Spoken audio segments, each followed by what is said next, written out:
नमस्कार, good morning and जय हिंद। मैं शशांक आपके लेकर आया हूं संडे के the Hindu down to earth and Indian express के करंट अफेयर्स। 23 जुलाई के करंट अफेयर्स देखते हैं टॉपिक क्या क्या है हमारे लिए आज के। I welcome you all to our YouTube channel which is Swami Vivekananda institute. So let's get started. हमारा फर्स्ट टॉपिक आज का आता है अबाउट द एक्वेटिक वीड। ये आपका GS3 में आ जाएगा, GS3 science and take.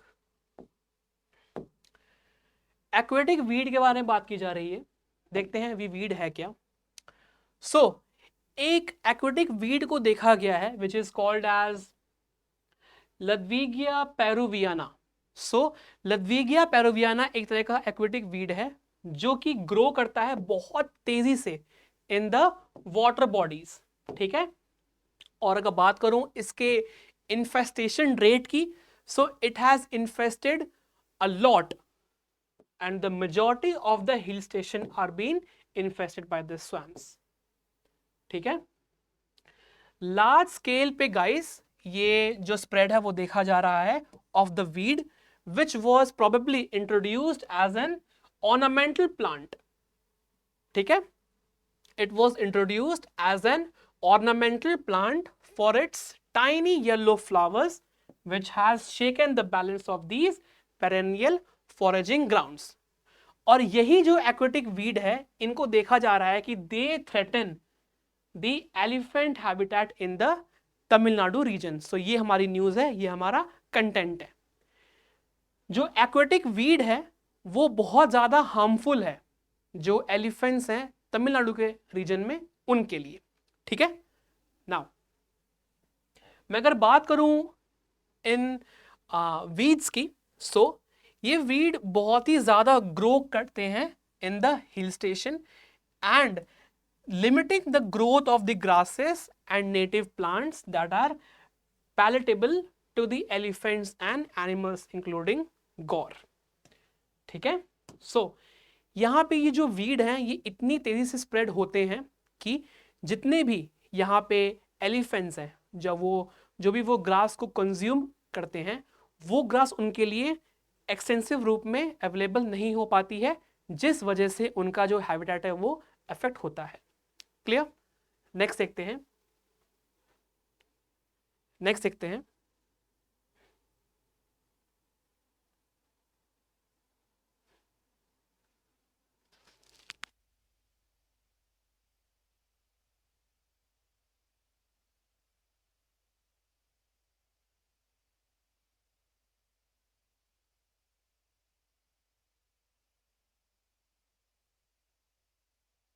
Next is about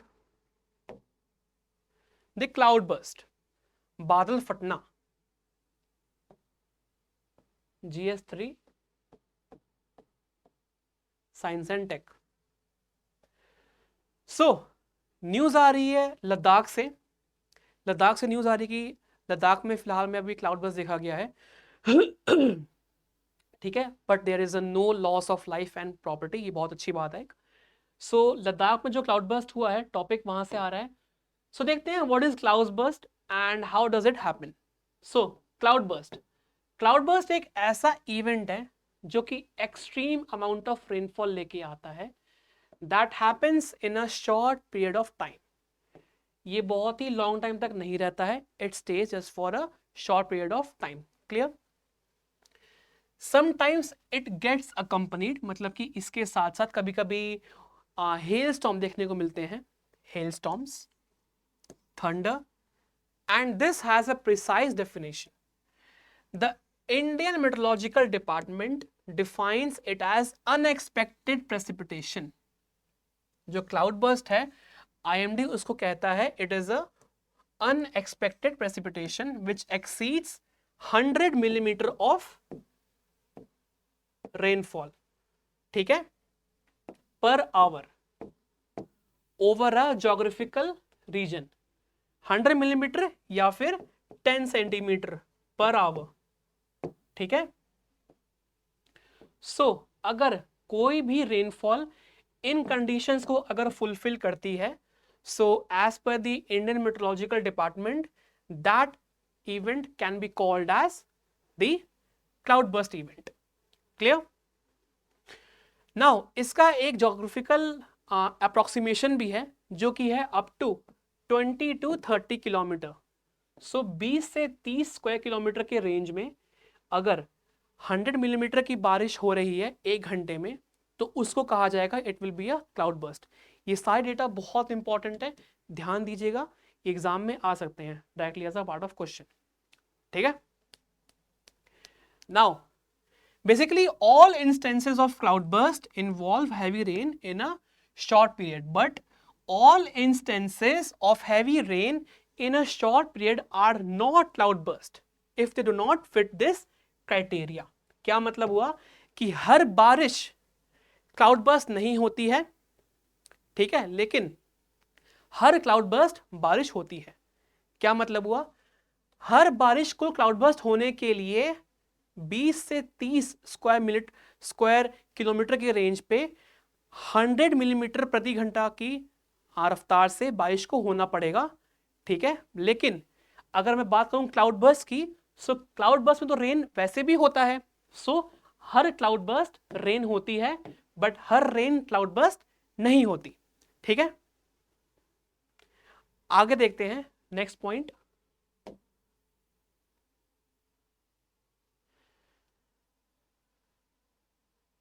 next है about the prediction. About prediction. So there is no instrument by which we can predict this in this event. So it is next to difficult to accurately predict and identify cloudbursts immediately. However, they are more likely to occur in the mountainous regions जैसे कि हिमाचल प्रदेश, उत्तराखंड, ठीक है, Jammu and Kashmir. सो ये सारे regions prawn regions हो जाते हैं because of the its terrain and because of its elevation, because of its geographical area. ठीक है. So because of the elevation, because of the terrain, because of the geographical area, they are more vulnerable to get cloudburst. ठीक है. Now आगे देखते हैं. This is because ऐसा क्यों होता है? क्योंकि हिल स्टेशंस में गाइस क्या होता है कि there are called as saturated clouds and they are ready to condense into rain which can not produce rain due to the upward movement of the warm current. ठीक है. Instead of falling downwards जो rain drops होते हैं they are carried upwards by the air current. ठीक है. और इसमें क्या होता है? इसमें होता ये है कि जो न्यू ड्रॉप्स फॉर्म होते हैं, new drops are formed and exists rainfall increased in size. ठीक है. So this is a main reason why the hill stations have more cloudburst as compared to the other regions in India. Clear? आगे देखते हैं.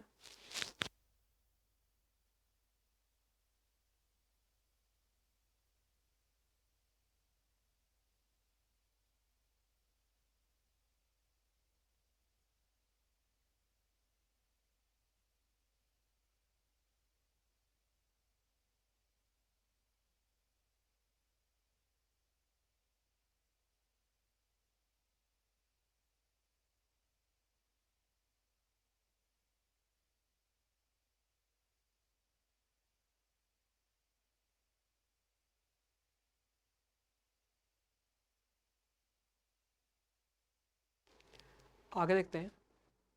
Next topic. INS Kirpan decommissioned from Indian Navy. ये general studies 3.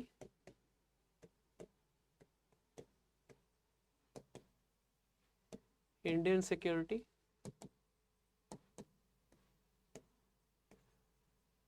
Navy में आ जाएगा. सो INS Kirpan को भी decommission किया गया है फ्रॉम इंडियन नेवी और इसको हैंड ओवर किया गया है किसको? वियतनाम को. ठीक है. नाउ इसको जो हैंड ओवर किया गया है वियतनाम को, this shows the friendship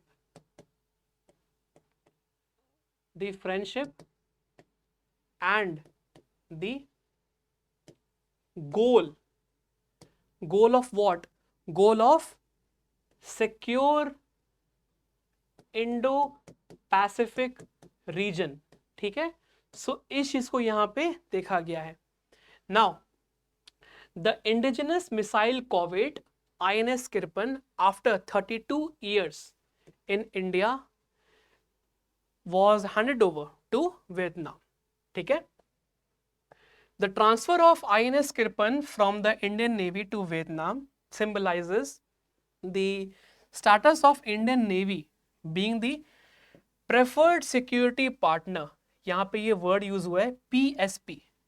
PSP वो खिलौना नहीं है, it is not the gaming console, it is the preferred security partner, ठीक है। सो इंडिया वियतनाम को as a preferred security partner देखता है in the Indo Pacific region, ठीक है। Now and would definitely be a catalyst for enhancing the existing bilateral relations between the two navies। इसी के साथ साथ जो दोनों देश के जो संबंध हैं, जो रिलेशंस हैं, वो नेवल फोर्स के साथ साथ in the form of security in the Indo Pacific region भी देखे जा रहे हैं। And both the nation can be a catalyst, they can prove to be a strong partner in securing the Indo-Pacific region। Clear? Next देखते हैं। Next topic है हमारा, note कीजिएगा पहले इसको।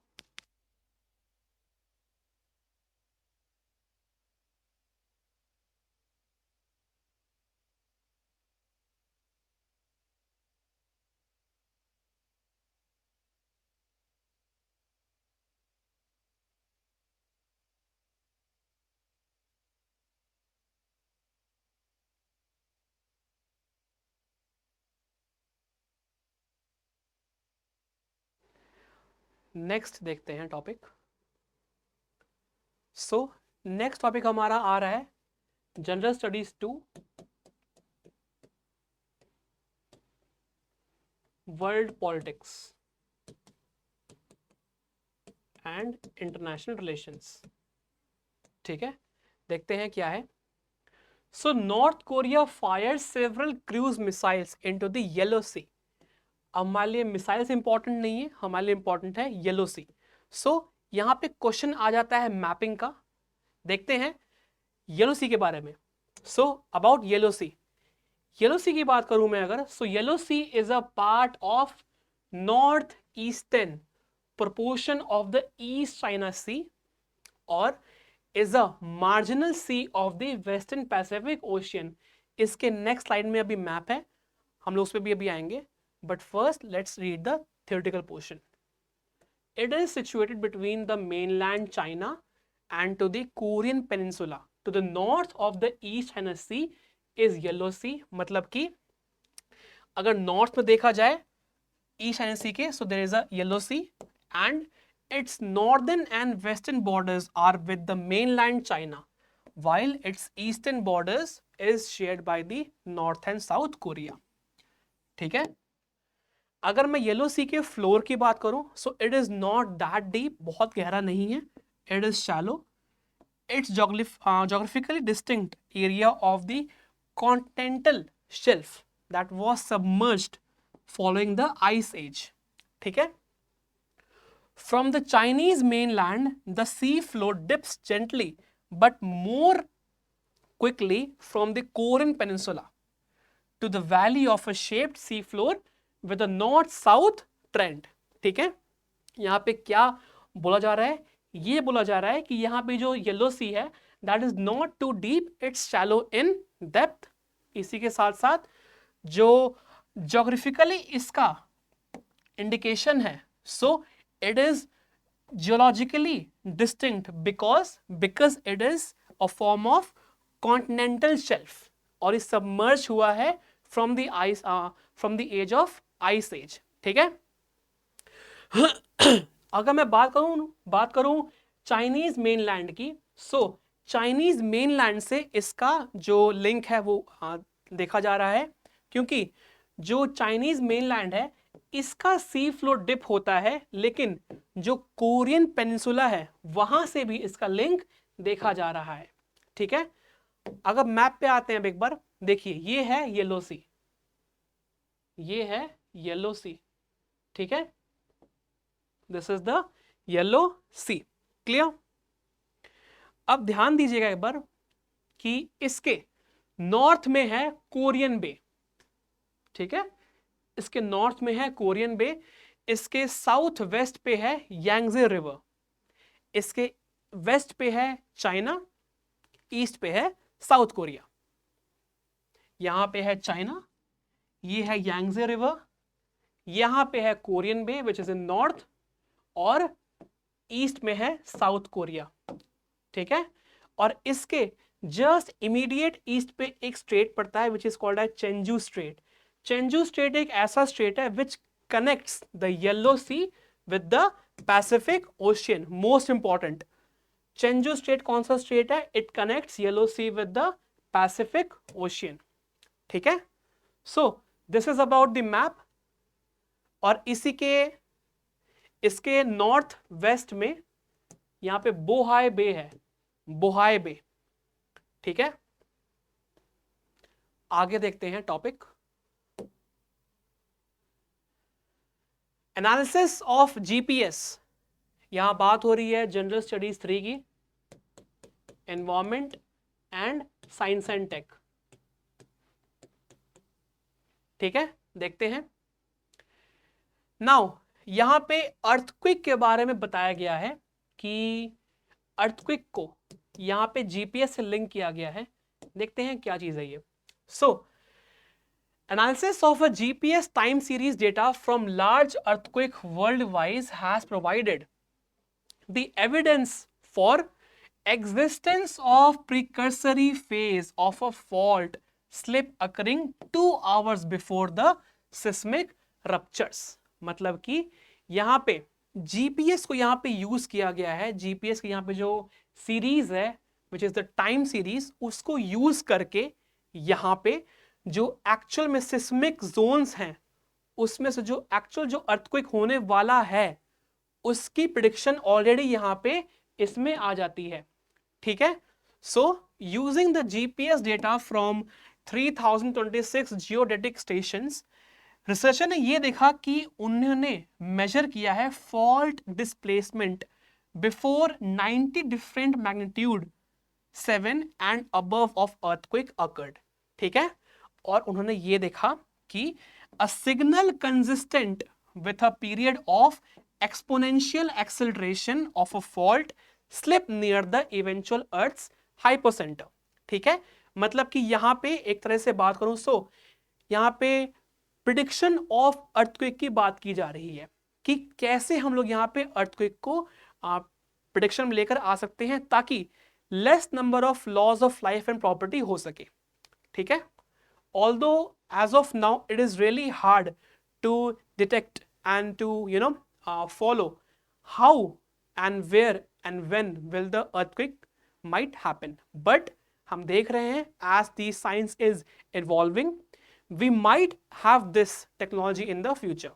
ठीक है, let's see।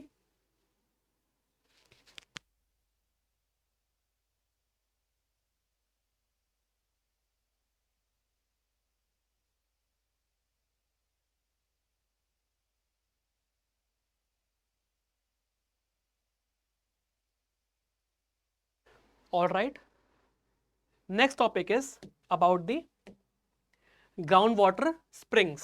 सो यहां बात हो रही है ग्राउंड वाटर की which is GS3 science and tech. Science and tech अपने आप में बहुत बड़ा पोर्शन है गाइस, बिकॉज प्रीलिम्स में इसका अपने आप में 18 to 20 क्वेश्चंस होते हैं इसके, सिर्फ साइंस एंड टेक के। सो बहुत इंपॉर्टेंट पोर्शन है, सो ध्यान से पढ़िएगा। द ग्राउंड वाटर की बात करूं, so the ground water springs found in the Svalbard region and archipelago in the Arctic could be emitting 2000 tons of methane annually, which is equivalent to 10% of Norway's methane emission, ये बहुत ही ज़्यादा सोचने वाली बात है. It's a point which we have to ponder upon. क्यों? क्योंकि 2000 टन ऑफ मीथेन अगर हर साल अगर यहाँ पे जा रहा है towards the ground water, so this is just equal to what the Norway is emitting. ठीक है. और इसी के साथ में अगर बात करूं, ये जो मीथेन है ना, the presence of methane near shelled rock suggests a geologic और thermogenic source of gas that moves upward through fractures in the rocks and gets accumulated beneath the glacier. मतलब कि जितने भी जैसे कि लैंड है, ठीक है, इसके नीचे यहाँ पे स्टोन्स वगैरह हैं बहुत सारे. ठीक है. स्टोन्स के बीच में ना फ्रैक्चर्स होते हैं, फॉल्ट्स होते हैं. सो वो उन फॉल्ट्स के नीचे में से जाके मीथेन है वो यहाँ पे ग्राउंड वाटर में एक्यूमुलेट हो जाता है. सो this is how the methane goes into the groundwater and it makes it toxic in nature. इसी के साथ साथ मैं अगर बात करूं, सो global warming continues and glaciers retreat further. इसी के साथ साथ जो रिलीज ऑफ मीथेन है वो भी बहुत ज़्यादा मात्रा में देखा गया है. जैसे जैसे हम लोग क्लाइमेट चेंज को देख रहे हैं, जैसे जैसे क्लाइमेट चेंज बढ़ रहा है, जितने भी आइस कैप्स हैं in the Arctic and in the Antarctic region वो मेल्ट हो रहे हैं. सो इन्हीं के साथ साथ हम लोग देख रहे हैं कि there is a acceleration and there is a involvement of methane gas as well. So जैसे जैसे यहाँ पे आइस कैप्स मेल्ट हो रहे हैं वैसे वैसे यहाँ पे मीथेन गैस भी उनमें एड अप हो रही है, which is not a good sign. ठीक है. सो यहाँ पे वे फॉरवर्ड क्या है, यहाँ पे क्या होना चाहिए? यहाँ पे होना ये चाहिए कि we should look after our environment in a more secure way. ठीक है. यहाँ पे we should treat the industrial waste in a proper manner so that there is a less chance of methane discharge. क्या मतलब हुआ? Industry से जितने भी वहां से टॉक्सिक मटेरियल्स आ रहे हैं उनको अच्छे से यहाँ पे रीट्रीट करने की बात की जाए, ताकि जो एकदम से जो डिस्चार्ज होता है मीथेन का या फिर कोई भी इंडस्ट्रियल वेस्ट का सी वाटर में वो ना हो. ठीक है. And there could be a less chance of methane in the ground water. So this is a really important topic from science and tech perspective. I hope आपको टॉपिक आज का अच्छा लगा होगा. अगर अच्छा लगा, give a like, share with your friends. Keep on studying, keep on revising. तब तक के लिए Jai Hind and we'll meet soon. Take care.